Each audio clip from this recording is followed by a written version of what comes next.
Good morning from Panhandle Outdoors, America's only daily outdoor TV show. Your source for fishing, hunting, and information for folks who enjoy the great outdoors. Now sit back, relax. It's Panhandle Outdoors. Good morning, folks. Welcome to Panhandle Outdoors. I'm Winston Chester. Glad you're here this morning. Got a big show lined up, of course, as always. But first, our weather brought to us by Haney Technical Center. High's going to get all the way up to 57, and low's going to be down to 37. We got a little 20-degree run right there, and it looks like it's going to start warming up a little bit. I know a lot of y'all, including myself, had some fires going. Probably when you get a fire going in March, there's not many times to have left, so you want to use a lot of that old wood now, get it out of the way. Water temperature looking good at 65.7. You know, it's like 68 yesterday, 65.7, so we'll round it off to 66. So now it's starting to hang in there around that. So on a matter of time before we start talking about Spanish mackerel coming in. Take a look at our river readings. The Apalachicola, Bluntstown, 16.7. Need not say any more. It's just looking, you know, I've talked to people down there and everybody about sick of high water, they're telling me. But it's really high, going to stay high. Chartessie at Caryville, 10.3 and rising, and it's just going to be high again too. So all the rivers, I know I sound like a broken record talking about all the high water we're having, but we're just having a bunch of high water. So just be aware of that and be careful when you're out there. A lot of floating limbs and kind of stuff like that, especially after the storms and all the wind blowing we've had. So be careful doing that. Tide chart brought to us by Kent Forest Lawn. Today's pretty decent tides. Low at 5:56 this morning, not pretty close to right now, and high tide tonight at 9:30. Again, we're looking at neap tides for the weekend. Not a lot of movement in our tidal flow coming up for the weekend, so plan accordingly on if you're doing any kind of inshore fishing. The marine forecast is coming out of this. Actually, it's going to be coming out of northeast about 11 during the day. It's going to drop down about 3 tonight. Let's take a break and we'll be right back. Okay, welcome back. So glad you're with us on Wednesday morning. We're going to get ready to have a big weekend coming up pretty soon, as far as a big week coming up as far as giving stuff away. I told Jeff we're going to we've got a lot of stuff to start giving away, so that's coming in store pretty soon. Let's look at some pictures I put together from various sources. This is already showing the fish already done. This is Clay Patrick with Tyler Patrick at River Road and Dirt Roads over there in Sneed, Florida, red horse suckers.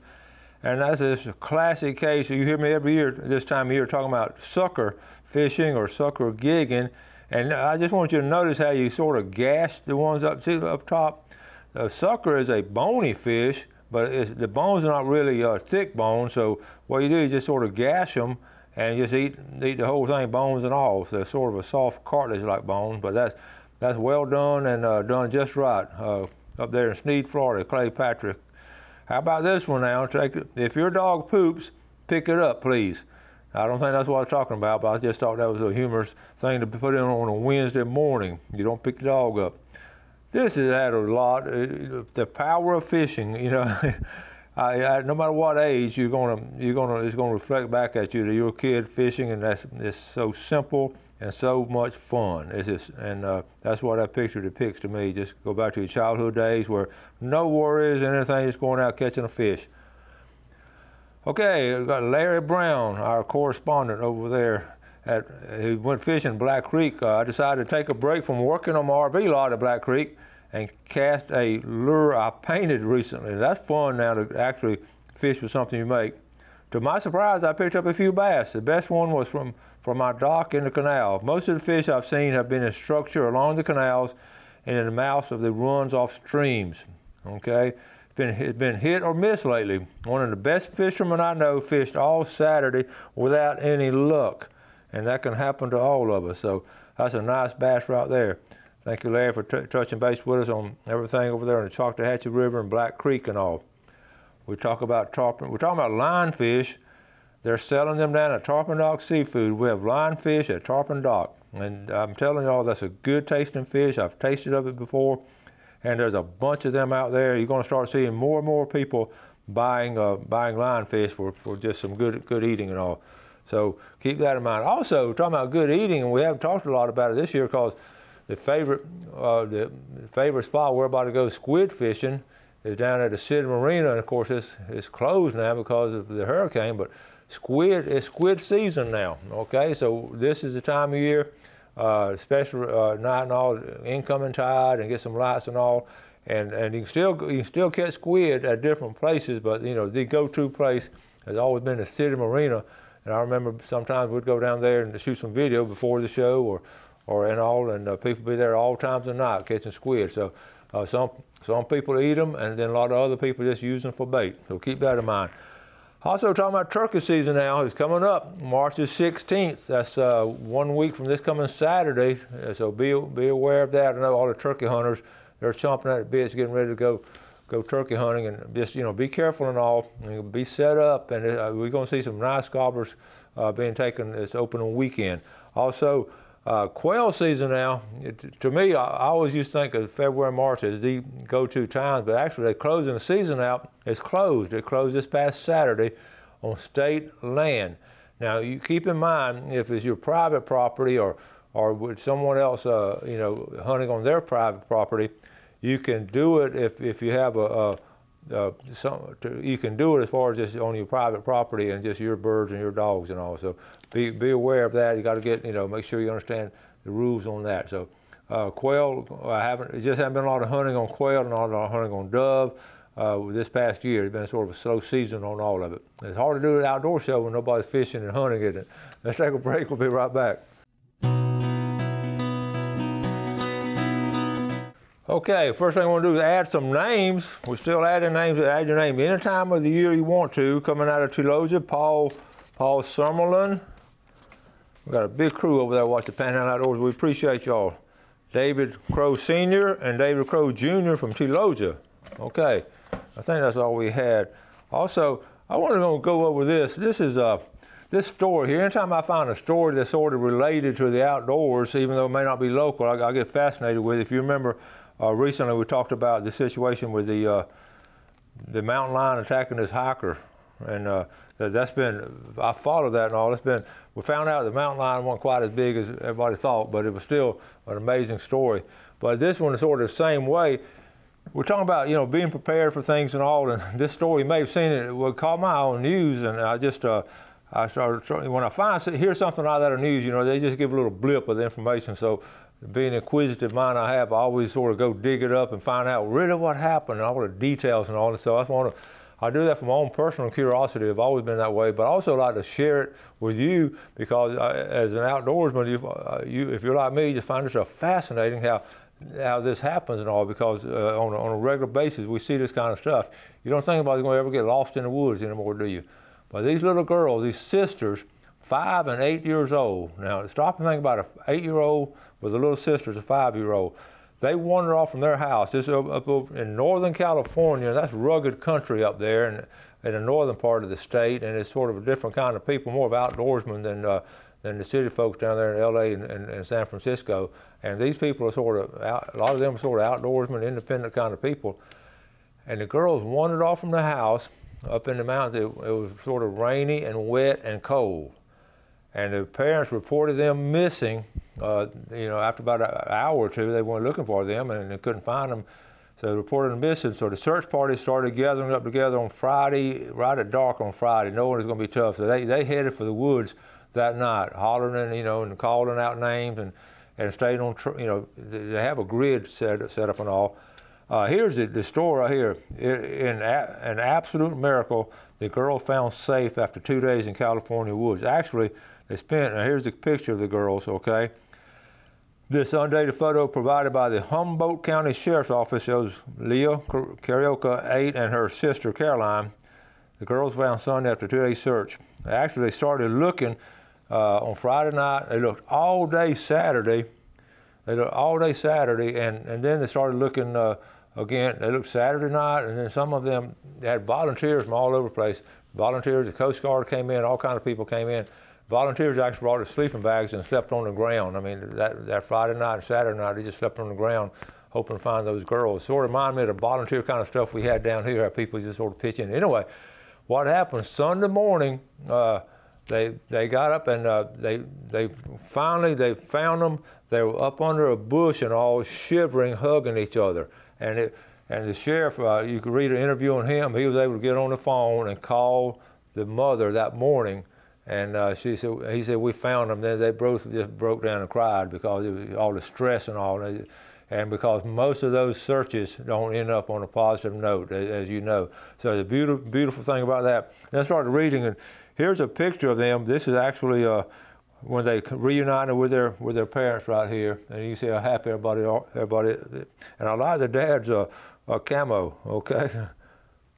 And here, when it first came out of the woods and all, talking to the rescuers and everything, they had the four-wheelers and all. And then what was cool also, when they interviewed them, they talked about how they survived, and I got a kick out of that. They remembered some of the things they learned in a little club called 4-H.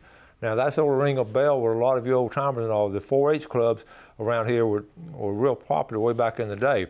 There was, let's see, Hands, Heart, Help, and what was the other one? Hands, Heart, Help, and I forgot the other one. Four of them though. I remember as a kid, we all were in the club. One of the things they learned was to take water out of a leaf, and so they found some huckleberry leaves and actually had water, got some water out of there. And the other thing they learned, and this is the heart of the story as far as being found. If you realize you're lost, stay put. Now, all people will tell you that. So remember this, you have to pass it on to other people and all. If you are lost, stay put. Don't keep wandering around thinking you're going to find your way out of there. Stay put. They found those girls within 1.5 miles of their house. I thought that was fascinating. After they searched 12 square miles and found them in 1.5 miles from the house. Those girls were smart enough at 5 and 8 to just hunker down, just stay right there where they are, knowing somebody's going to come looking for them sooner or later. So I thought that was a heartwarming story. And I wanted to pass that on to you. So anyway, so with that being said, I want to move on to something else. Now, one of the things, and I always learn from real life experiences. That's why I always get a kick out of that. So one of the things we're talking about in Mexico Beach. This is good. This came out of the St. Joe paper. I thought it was good. Hey, Hurricane Michael, where did you put our reefs? And it's a fascinating study, and and so I'm going to go with sort of a little slideshow, if I can. What happened? They actually found the FWC. Okay, they started looking. These are the sites out there: the Sherman site, the Crooked Island. These are just different locations of them. Okay, and you see right inside of federal waters. So that storm. It started, here's the stumps. We talked about the stumps last week. We talked about how they were uncovered. They were fascinating finding those stumps. And so the FWC sent some divers down and started looking for stuff and the different locations. This is interesting here. These arrows, if you remember, this is sort of how the wind came. So this showing where the locations originally was and where the arrow moved them. That was fascinating in itself. So anyway, so what they did, they found out, they moved some of those the big triangle ones I just showed you, the real huge ones, those actually moved like something like 800 or 900 yards. A lot of those were toppled over. Now the ones that were anchored down, you have different kinds. The ones that are anchored down, they sort of stayed put where they were. And then others were the big old round ones like a ball. Some of those are covered up a little bit, but then they uncovered some of those that had been covered up previously. So it's sort of a washout, literally a washout between all the reefs and all. But it's fascinating to me how those big, huge triangle ones could actually be toppled over and just moved hundreds and hundreds of yards from where it was. So that was some really strong current under there. So I'm gonna get those guys to come over. Bob Coleman and his wife Carol to come over and talk about the more detail. Because they really researched. The FWC brought their sonar camera down, and they were actually able to research it real in depth and all. They got a lot of good results as far as what happened in a storm like that. And they'll study this at Florida State and different other marine biology places and look at how that current did affect it and all. And it's hard to gauge that underwater current. Like with wind, you can gauge the wind, but the underwater strong current you really can't gauge. It's hard to gauge. But I do remember this. The old timers always fish after those big hurricanes because it blew in those groupers from way offshore. They just kept blowing them in. They got closer and closer, and I remember they would have a heyday. I remember talking to Captain Richard Holly about that. His dad would do it, And they said if they had to do over, they probably wouldn't have done that because it's just like, you know, catching a brim in a little swimming pool. There was just so many of them. And then the prices at the market went down because everybody's bringing in all those grouper. So it just, you know, just learn from those things. Let's take our final break and we'll be right back.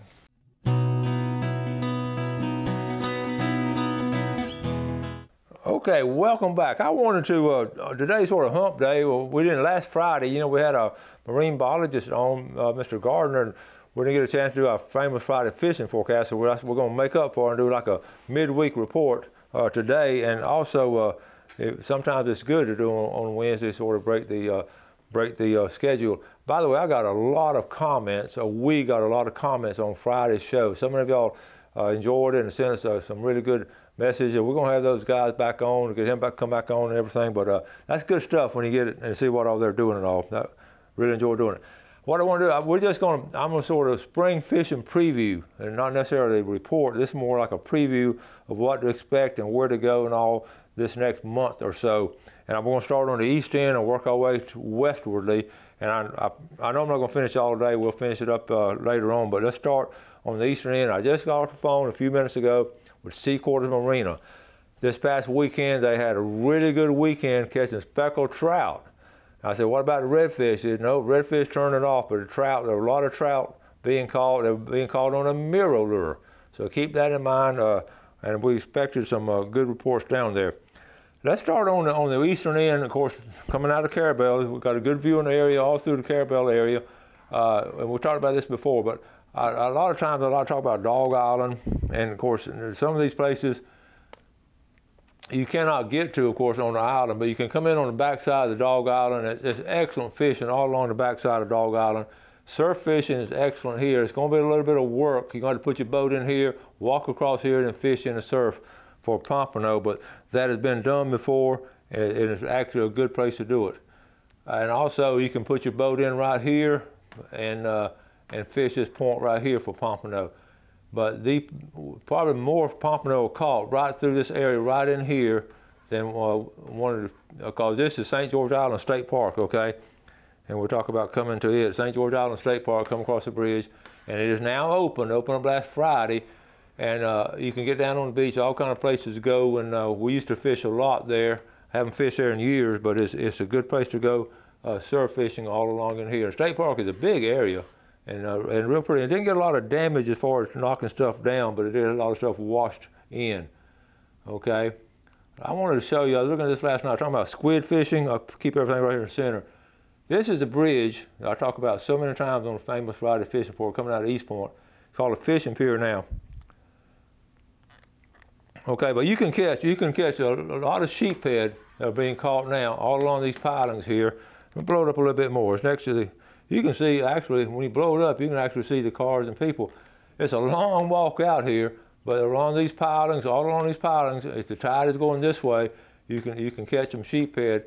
And remember, you got to make sure you know which way that tide is moving and fish accordingly. And really on something like that, of course, fiddler crabs be the best bait, but just peeled shrimp would also be good. And also across, if you go into St. George Island across there, show you where the boat ramp is. The boat ramp now, let's see, right?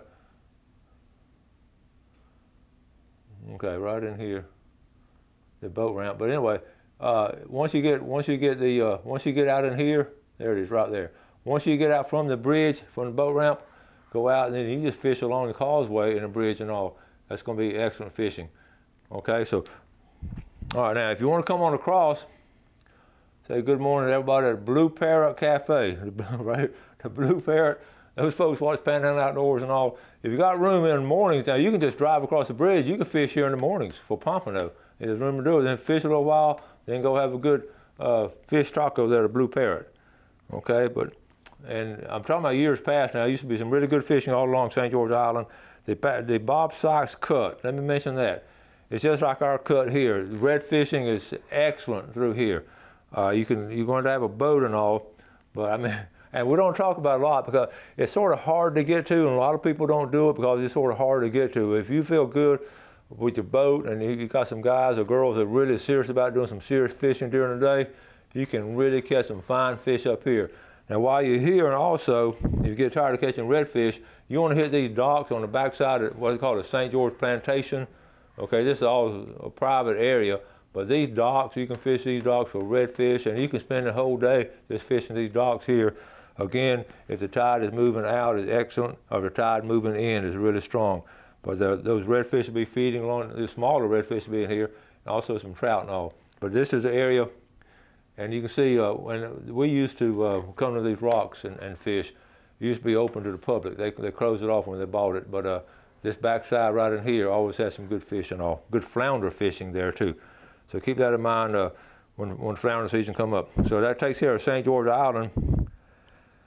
Next we go to Apalachicola. We're gonna have time to get a lot of Apalachicola now. I have, again, the bridges, everything's in pretty good shape as far as Apalachicola fishing and all, and I haven't got a lot of reports, but generally around the St. Marks River, all through here, there's gonna be some excellent fishing, and this time of year, the bridge fishing coming out of East Point too, okay?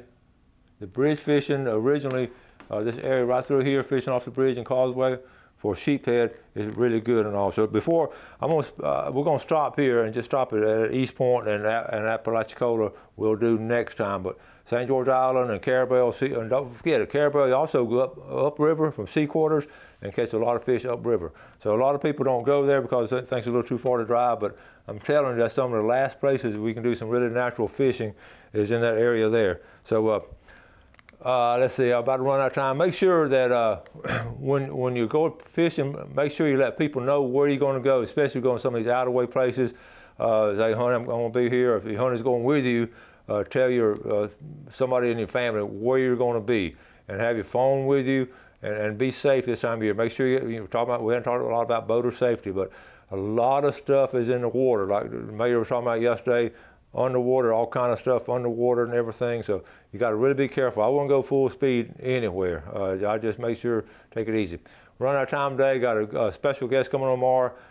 Do something good today for your fellow man. Have a great day, and God bless. Thanks for watching America's only daily outdoor TV show, Panhandle Outdoors with Winston Chester, featuring hunting, fishing, and other activities and information to help you enjoy the great outdoors. Join us next time for Panhandle Outdoors.